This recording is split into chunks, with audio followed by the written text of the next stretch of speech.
గారు ఎట్లా మోపు 10 రూపాయలు కొన్నా వెళ్ళిపోయి అతను లాభం ఇచ్చి తీసుకోండి. సరే ఆయనకి మా నౌకర్ని పంపిస్తాను, అన్ని వేసి పంపించండి. అలాగే.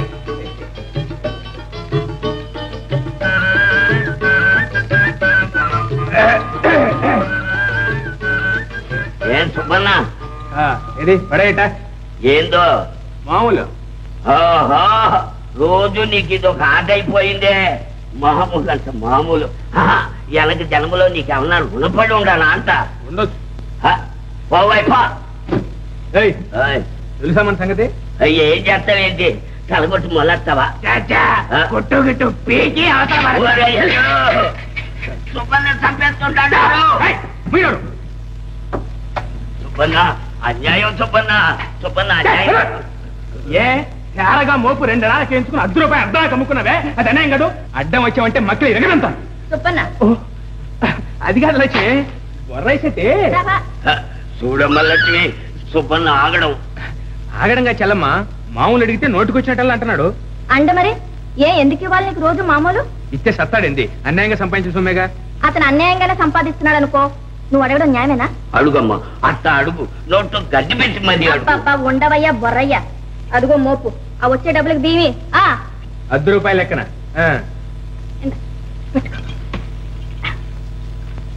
లక్ష్మి, ఈ మేకపిల్ల ఏంది? అదంతా తర్వాత చెప్తానులే, ఇంటికి పద. ఇంత అన్నం తిండి గారు. ఏమే రంగమ్మ, సుబ్బన్న మన ఊళ్ళో పేరు మోసిన రౌడీ కదా, వాడిని చూస్తే లక్ష్మికి భయం లేదేమే? దానికేం భయమే, దాని 10వ ఏటే వాళ్ళ అమ్మ నాన్న పోయినా రెక్కల కష్టం చేసుకు బతుకుతోంది. ఒకళ్ళని పల్లెత్తు మాట అనదు, ఒకళ్ళు అంటే పడదు. నీతిగా నిజాయితీగా బతికే వాళ్ళ ముందు ఎంత టోళ్ళైనా తలొగ్గాల్సిందేగా. అంతేగా. ఊరికై చేయి చేసి అడుగు తింటా నాకు మాత్రం సరదా ఏంటి చెల్లమ్మ. దేహశ్రమ ఎక్కువ చేస్తే గుండె జబ్బు వస్తుందని చెప్పాడు డాక్టర్. ఏదో పై పనే కదా అని ఇంతకాలం ఆ జమీందారు గారి కమతాలేమో చూస్తుంటుంది. ఇప్పుడేమో గవర్నమెంట్ వాళ్ళు లాక్కుంటారని ఆ జమీందారు గారు ఆ భూములన్నీ తెగనమ్మేశాడు.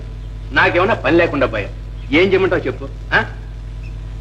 ఆ జమీందారు పుణ్యమా అని ఇప్పటికీ ఈ సుబ్బన్నకి ఈ గతి పెట్టింది. చిచ్చుబుడ్లు, ఆటం బాంబులు, ఏరోప్లేన్లు అన్ని తెచ్చావుగా?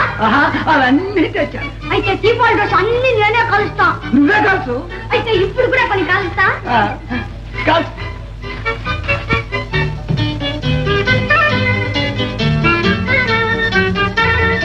ఏమండి, పట్నం వదిలి రాబుచ్చి కాలేదా? అదేమిటి కొత్తగా మాట్లాడుతున్నావు? మరి ఇదిగో వస్తానని ఇప్పుడు రావడం. ఏం చేయమంటావే, వెళ్ళిన పని అటువంటిది, మరి కావద్దు. ఏమండి, ఇందులో ఏముంది? ఏముందా? నువ్వు చూస్తే కళ్ళు జిగేమంటాయి. అన్నట్టు మర్చిపోయాను, మీకోసం 2 రోజుల నుంచి కాచుకుని ఉన్నారు. ఎవరా మహానుభావుడు? మీ మేనత్త కొడుకట. వీరభద్రుడా, కొంప ముంచాలే. ఏమిటండి? ఏం పని చేశావే? వాడిని ఇంట్లో ఎందుకు ఉండనిచ్చావే? నేను ఇప్పట్లో రానని చెప్పలేకపోయినావా? చెప్పాను. వింటేనా? మీకంటే మొండి కట్టంలో ఉన్నాడు. హలో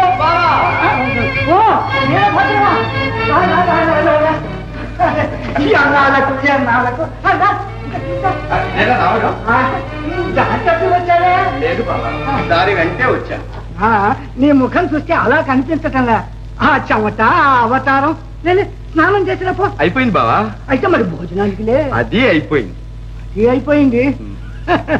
భలే వాడిరా, అప్పుడే ప్రయాణం పెట్టుకున్నావన్నమాట. అబ్బే, నీతో అర్జెంట్ పని వచ్చాను బావా. ఏమిటో? పీకల మీదకి వచ్చింది. అర్జెంట్ గా 10,000 రూపాయలు కావాలి. 10,000? ఏమండి? ఏం లేదు, కాసిన మంచినీళ్ళు తీసుకురా. బావా, నీళ్లు తాగక్కర్లేదులే బావా, ఈసారి వడ్డీ. ఇదిగో భద్రం, నువ్వు చెప్తే నమ్మవు గాని నా దగ్గర 10 వందలు కూడా లేవురా. ఎలా నమ్మను బావా? మొన్ననేగా భూములను నమ్మేశావు, మరి ఆ డబ్బంతా ఏం చేసినట్టు? పట్నంలో పరిశ్రమల్లో పెట్టేశాను రా. అదంతా నాకు తెలియదు బావా. నువ్వు డబ్బు ఇవ్వాలి, నేను ఇక్కడి నుంచి కదలాలి, అంతే. 10,000 ఎక్కడి నుంచి తెమ్మంటావురా? పోనీ 5,000 ఇవ్వు. 5,000? పోనీ 2,000 ఇవ్వు. ఇక బేరమాట, కనీసపు కోరాను. రేపు సాయంత్రంలోగా డబ్బు కోర్టులో కట్టాలి, లేదా ఊరేసుకు చావాలి. సరే, చావు అంటావా? ఎక్కడో ఎందుకు, ఇక్కడే చేస్తాను. నీ కళ్ళ ముందే ఊరేసుకు చేస్తాను. ఆ పని మాత్రం చేయకు. అయితే ఇవ్వు. శతమొంటివిరా.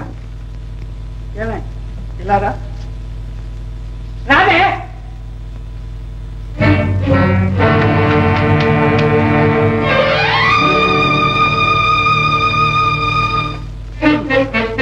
ఈ తాళాలు అక్కడ తగలే.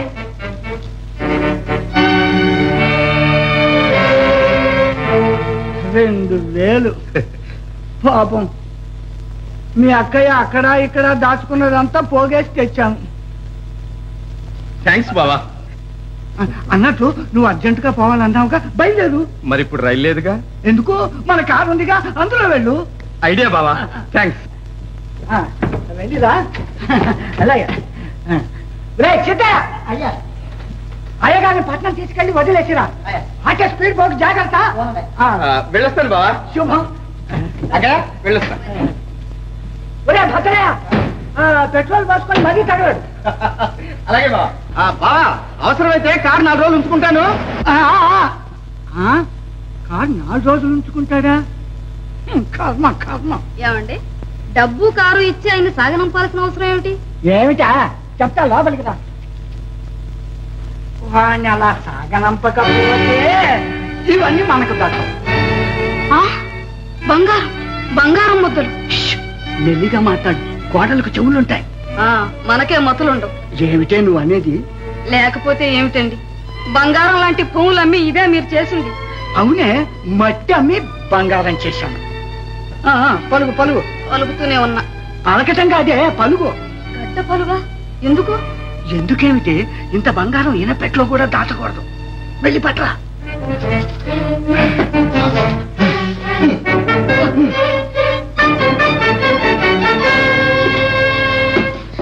అత్త, ఒక గిద్దెడు పాలి అత్త. గిద్దెడేం కర్మే, చీటికి ముందు వచ్చుంటే చెంబుడు ఇచ్చేదాన్ని. ఆ మునసబు గారికి ఏదో వైద్యానికి కావాలని సుక్క లేకుండా ఇప్పుడే పిండుకుపోయారు. సరేలే అత్త. ఆసిముండా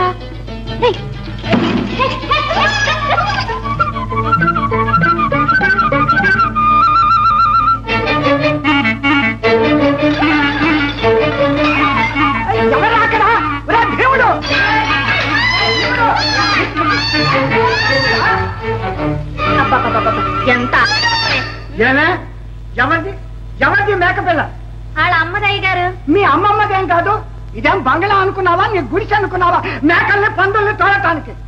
మేకపిల్లకేం తెలుస్తుంది బాబు, మేళ్ళు గుడిసెలు తేడా తెలియదే. ఒక్కసారి కాళ్ళు విరగొట్టేసరి తెలుస్తుంది. అప్పుడు మాత్రం ఎలా తెలుస్తుంది బాబు? నిన్నగాక మొన్న పుట్టిన పిల్ల. ఈ వయసులో మనుషులకే తెలియదే తప్పు ఒప్పు. ఎవరివే నువ్వు? ఎదిరించి మాట్లాడుతున్నావే? ఒరే భీముడు, అయ్యా ఈ మేకపిల్ల నాకు పోయి కట్టాయి. ఎందుకులే బాబు, తల్లి లేని పిల్ల. పాపం లేదు పుణ్యం లేదు. తల్లి లేని పిల్ల అయితే నీకు ముద్దు, మాకే ముద్దు. అదేంటండి బాబు, మన చిన్నబాబు గారే పగలగొట్టారనుకోండి, అప్పు చేస్తారు. ఎంత పొగరే నీకు! మా చిన్నబాబుని నీ మేకపిల్లతో పోలుస్తావా? కాల్స్తాను నిన్ను, నీ మేకపిల్లను కూడా కాల్చేస్తాను. ఒరే భీముడు, అయ్యా దీన్ని పోనివ్వక. నువ్వు వెళ్ళమ్మా, ఆయన అనంత పని చేస్తారు. వెళ్ళు. అలాగేమ్మా.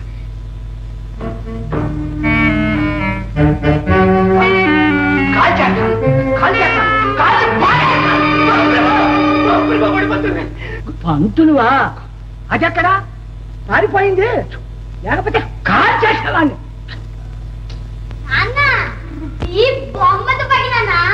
కాల్చడానికి ఏటు పాకైతే ఏమిరా? లేకపోతే కాల్ చేసేవాడిని. పంతులు బతికిపోయినావు రా.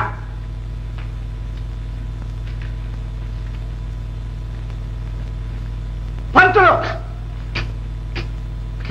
గాబరా పడక పంతులు. ఇక మీద మా అబ్బాయికి నీ ట్యూషన్ అక్కర్లేదు. మేమంతా పట్నం వెళ్ళిపోతున్నాం.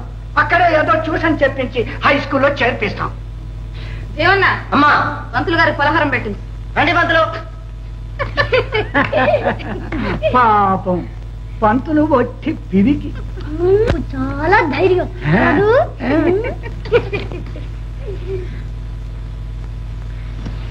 ఏమండి, పట్నం వెళ్ళిన తర్వాత కూడా ఇంకా హై స్కూల్ ఏమిటండి కాలేజీలో చేర్పించక?